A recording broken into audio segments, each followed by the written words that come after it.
Thousands of children and families in Marion County struggle with issues like poverty, substance abuse, or mental and emotional illness.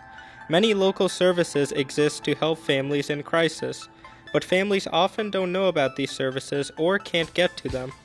Unmet needs can result in child abuse, neglect, or juvenile delinquency. The Early Intervention Planning Council, through the Marion County Commission on Youth's Early Intervention and Prevention Initiative, has created a plan to give families earlier access to services in the hopes of reducing the number of children who get abused or neglected or turn to delinquent acts. We hope you enjoy our monthly program, Our Kids, Our Families, Our Communities, and learn more about the local services here to help you. Hello, my name is Shana Martin. I'm the Director of the Early Intervention and Prevention Initiative at McCoy. Thank you very much for tuning in and joining us for another episode of Our Kids, Our Families, Our Communities. Today is a topic that's important that we raise awareness about it. It's not a fun topic to talk about, unfortunately, and too many of our young people and adults in our community suffer from depression, mental health issues, substance abuse that leads them at some point or another to contemplate or even commit suicide. And so the focus of today's show is all about suicide, preferably on the prevention side. We like to focus a lot on prevention, so raising awareness about the things that we can do as community members, the signs that we can look out for, better understanding for the statistics, and recognizing that this can happen to anybody and any family, and how can we do a better job. So again, the focus of the show is youth suicide, primarily from a prevention perspective, and I appreciate my guests for being here today. We have Kim Walton from Gallahue and Susie Mayer from Aspire. So I'm going to let you ladies just introduce yourselves and tell us a little bit about what you do in your everyday world. Okay, I'm Kim Walton, and I am the Chief Clinical Officer for Community Health Network and Gallahue Mental Health Center. And so in that capacity, I lead the clinical programming across our full continuum. I'm also very actively involved, though, right now in our Zero Suicide Initiative, and maybe we'll have an opportunity to talk about that a little bit. Okay, thank you. I'm Susie Mayer. I'm the Clinical Director for Outpatient Services for Aspire in Madison County. And I have been working in our county in particular to organize a suicide prevention coalition. Madison County's had some pretty high statistics of suicide in the past several years. Unfortunately, in 2010, our rate increased by 30%. And so we really know that there are issues and problems with suicide, both with adults and with youth, and that's why I'm glad to be here today to be able to talk about it. Okay, thank you. Yeah. So let's talk about the statistics. Who is impacted by suicide? What leads people to be at a higher risk? What are the numbers? How many people in our community are committing suicide? How many young people? Suicide has been the second leading cause of death for young Hoosiers between the ages of 15 and 24 for the past 5 years. So since 2009, we've had a very high rate nationally. We are the state that has the second highest, or the first highest rate of kids who have contemplated suicide. So 19% of young Hoosiers have contemplated suicide during the past few years. So our statistics are unusually high, and they're unfortunately devastating at times for the families of the kids that they're involved with. I'm not sure we have all the answers why, but we do have some ideas about what to look for and what to pay attention to, and who may be at risk. So there are a lot of signs and perhaps, I guess, invitations that kids actually give us when we're talking about suicide and suicide prevention. They do talk about it. It's a myth to say that nobody ever gives a clue about suicide, because they do. Okay. And there are things that we can look for to help us prevent that with and intervene with kids who are really hinting at the whole idea of ending their life. Yeah. There's probably one other statistic I think is significant enough for us to put out there, because we always think about suicide for adolescents, and so that age 15 and above is pretty staggering when you think about second leading cause of death. But it's the third leading cause of death for ages 10 to 14.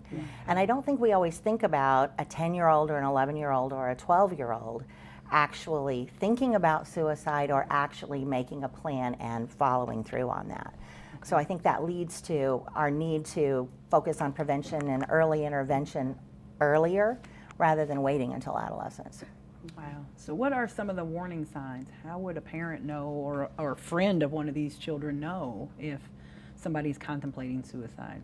Kids talk about it with their peers. They actually talk about it with adults sometimes.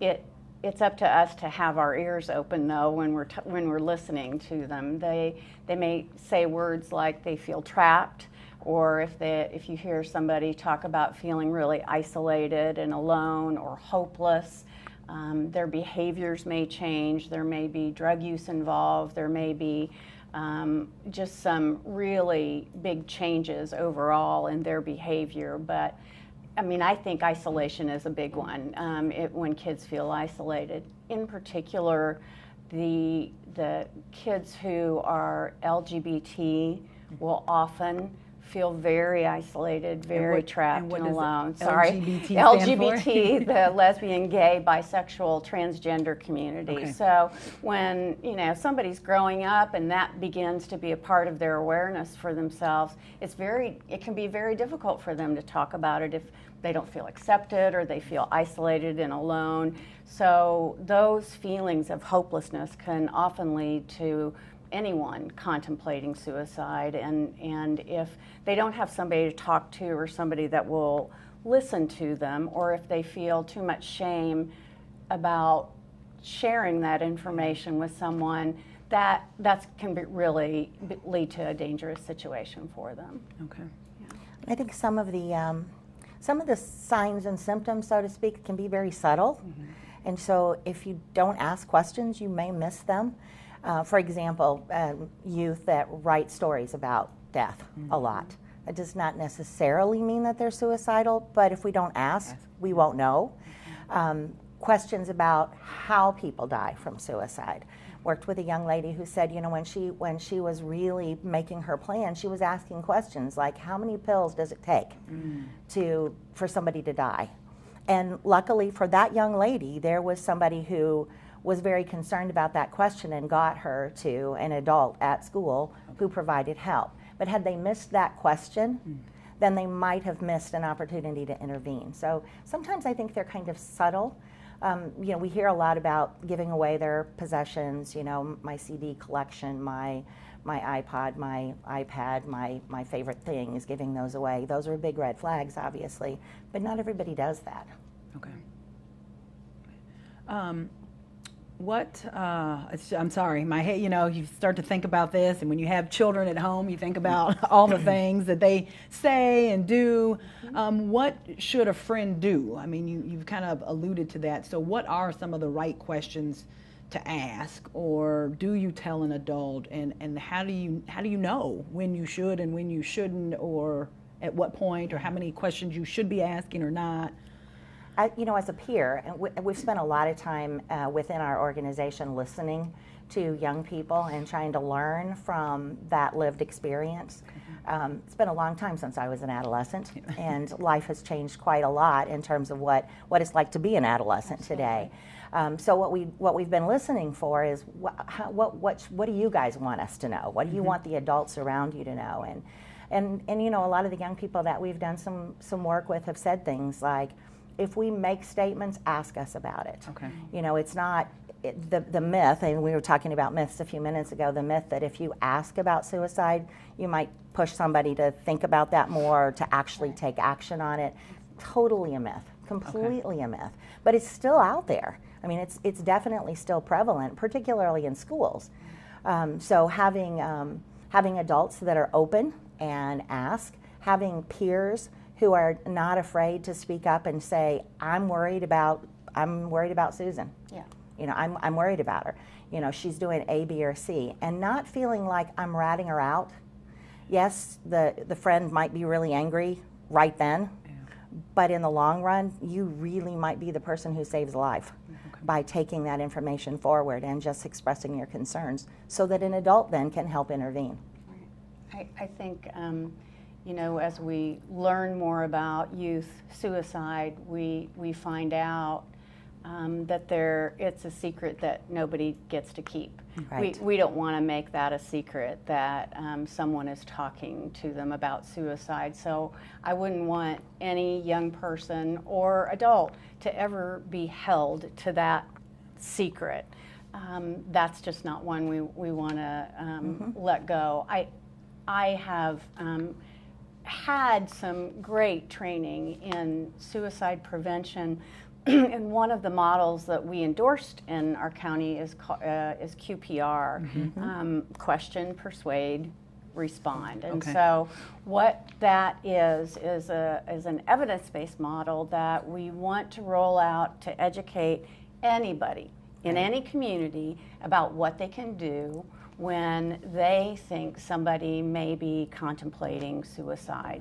So asking the question is real important. Just like you said, we want to ask somebody. We want to say, it sounded like when you were talking about feeling really hopeless and alone, it almost sounded like you were thinking about suicide.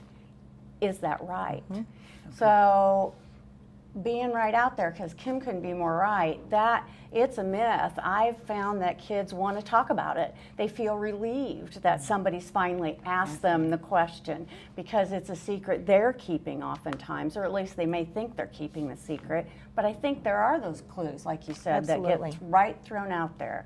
And so once we talk and once we open that door to the questions, then it's about, well, what do we do now?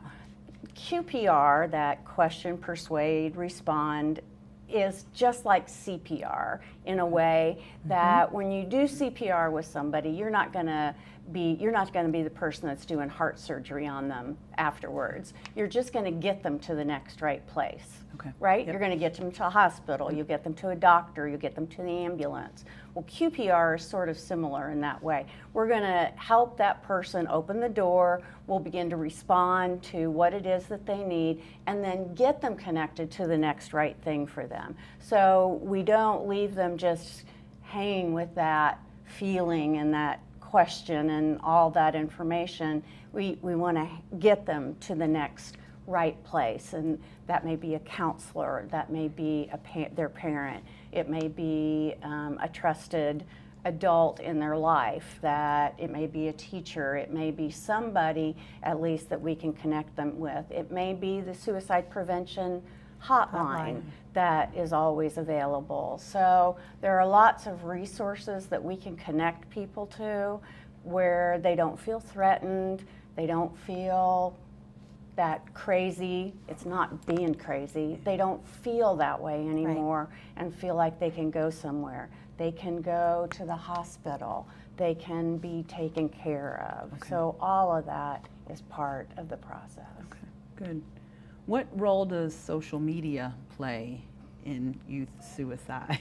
That was so interesting as we were really working with, hearing from young people on what's important. And you can't just put kids in a group anymore and sit around and talk the same way that we used to. And as mental health professionals, that's what we're trained to do.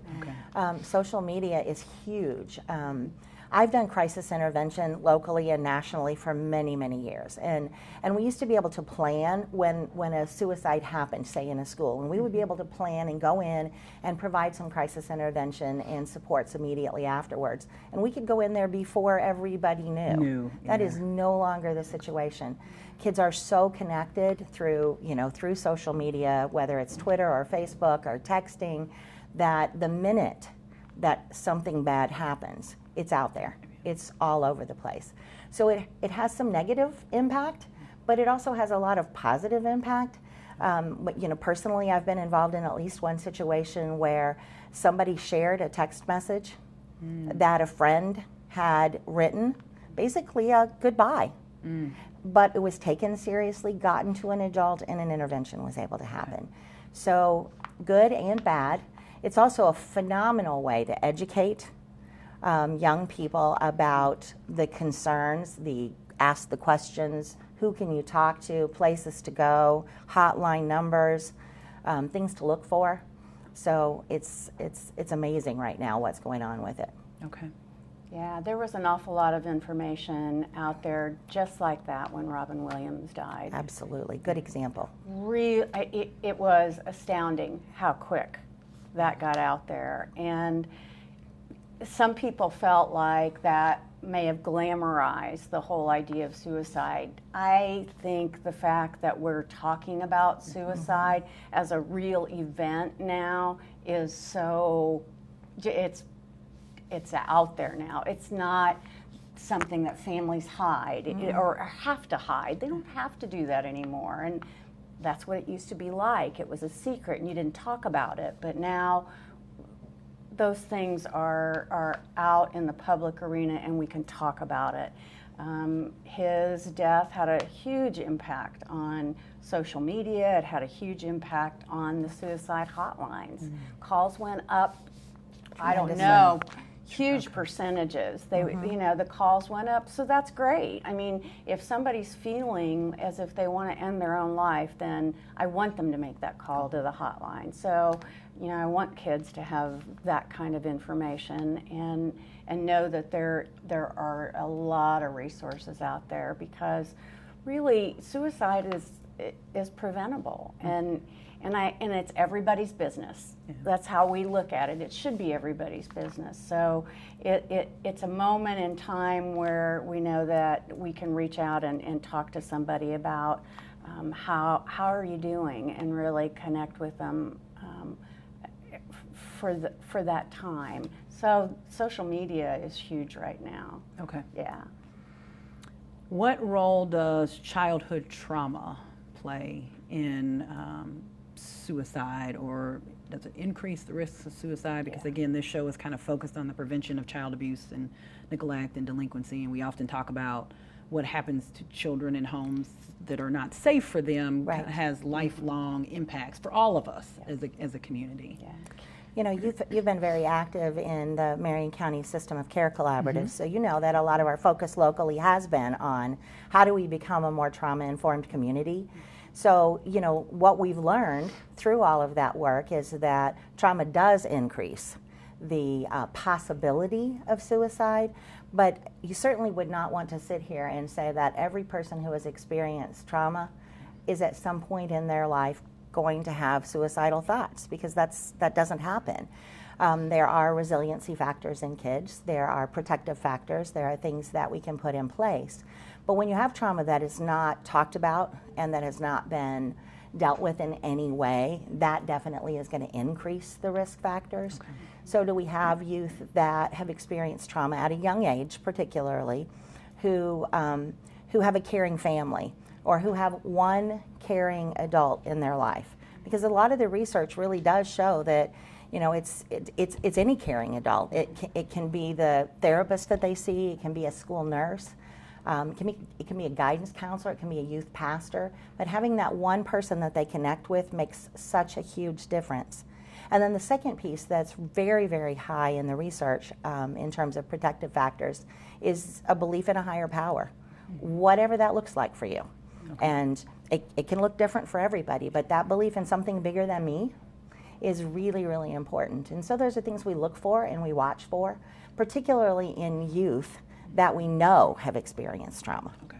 I think kids who are growing up in homes where domestic violence is happening are at a pretty high risk. That kind of trauma, those kinds of secrets that are at home going on without having someone to talk to about what they're seeing and how that affects them.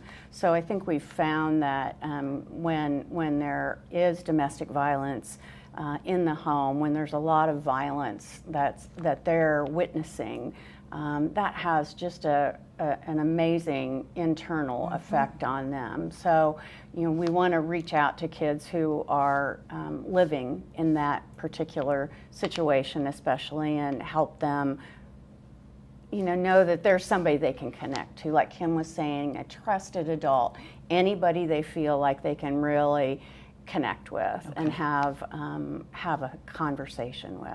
Okay. I think on the flip thing, though, the thing for us to just pay a lot of attention to is not everybody, particularly in the young adult, young people category, that become hopeless or helpless have experienced trauma. Okay. And so, again, lessons learned from young people. I've been very fortunate to work with an intern over the summer who has told her story repeatedly. And, lessons learned, she said, it wasn't that I grew up in trauma. It wasn't that I had been physically abused or sexually abused or emotionally abused. Wasn't in a domestic violence situation. I mean, and it wasn't one big giant size event that sort of pushed me over the edge. It was a lot of little things. And yet I really didn't feel like it was ever going to get any better. Okay. And so I got to that place. Yeah. Yeah, that's what, when we're talking about depression, when we're talking about anxiety, when we're talking about mental illness, those issues are treatable. We can treat a mental illness today, and we know how to do it, and we can do it a lot of different ways, but there are good medicines, there is good therapy, there are a lot of ways that we can reach out to somebody who is suffering. And almost all of the time, not all, but almost all the time, we find that people who are contemplating ending their own life are depressed. Okay. And we can help with that. That's what treatment providers do, and Right.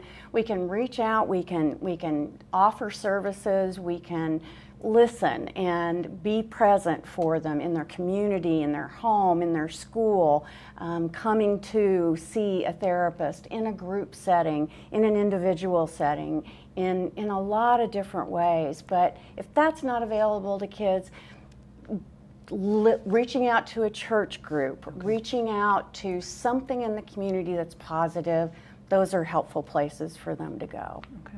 So talk a little bit about the services that your organizations offer, Gallahue and Aspire, for suicide prevention. Sure. Both of our organizations are community mental health centers in the state of Indiana, and actually we partner and work pretty closely together because we have offices in a lot of the same places, both Madison County and Marion County. And so as a community mental health center, we have a full continuum of care.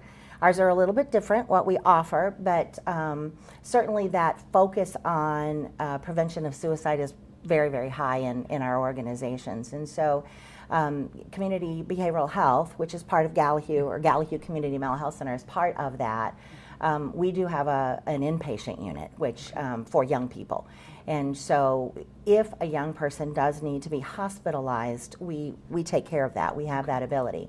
Now, I will tell you that it is always my preference that we be able to keep young people out of the hospital, that we be able to take care of them and put a very strong safety crisis plan in place and wrap them with caring people and plans so that doesn't happen. But we know that occasionally it does, and when that happens, we have that.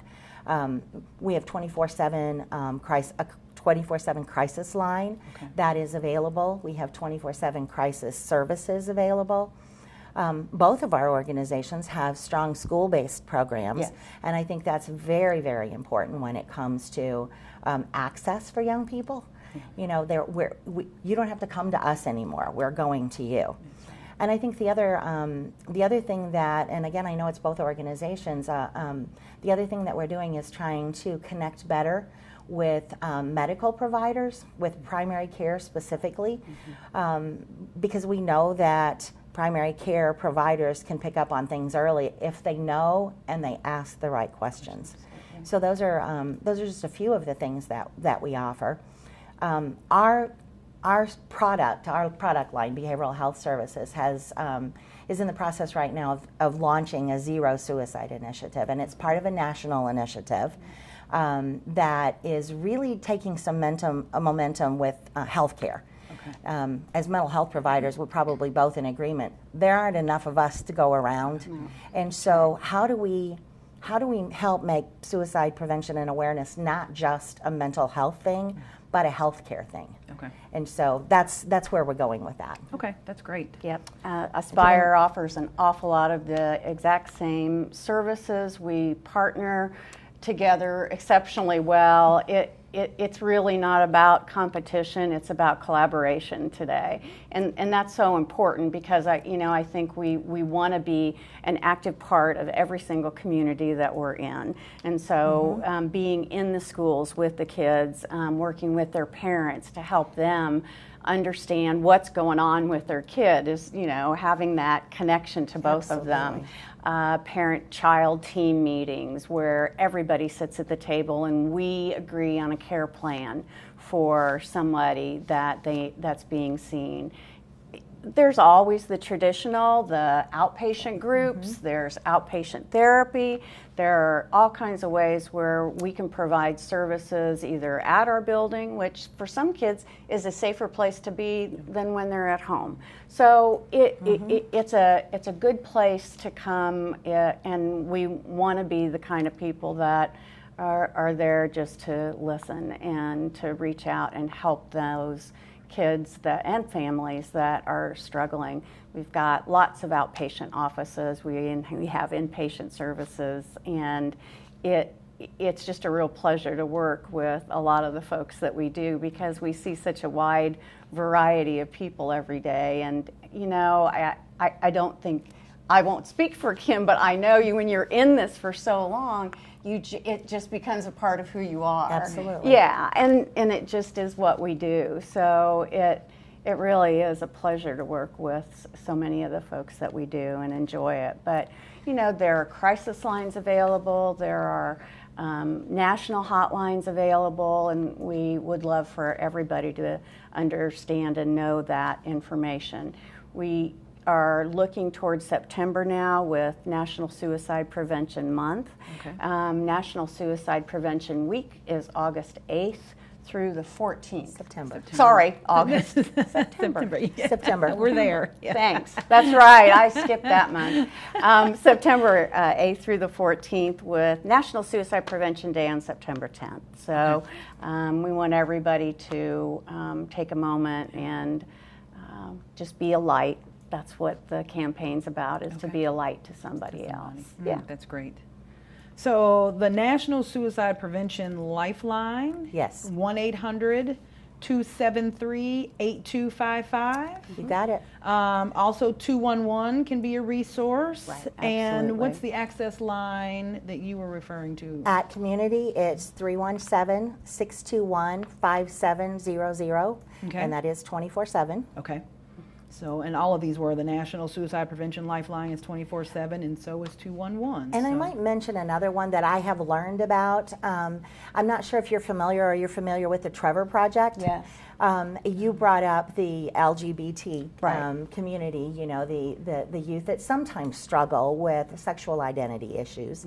And so the Trevor Project is a special project that does a call line, a chat line. I mean, you can call, chat, you can text. Okay. And the people who respond are very, very comfortable with LGBT conversations, Okay. which unfortunately not everybody is. Right. And so I actually brought that number. It's Okay. 1-866-488-7386. And Okay. it's called the Trevor Project. Trevor Project. Okay, great. Absolutely. Aspire has a crisis line too, Okay. so it's 1-800-560-4038. Okay. So there's lots of ways Yes. to contact people, A and lot that's of what we ways. want. All right. Well, thank you, Kim and Susie, very much for being here. Sure. Appreciate it. Thanks for raising awareness, sharing a lot of great information. There certainly are a lot of resources, so families who are struggling, young people who are struggling, even younger people who may be struggling, Right.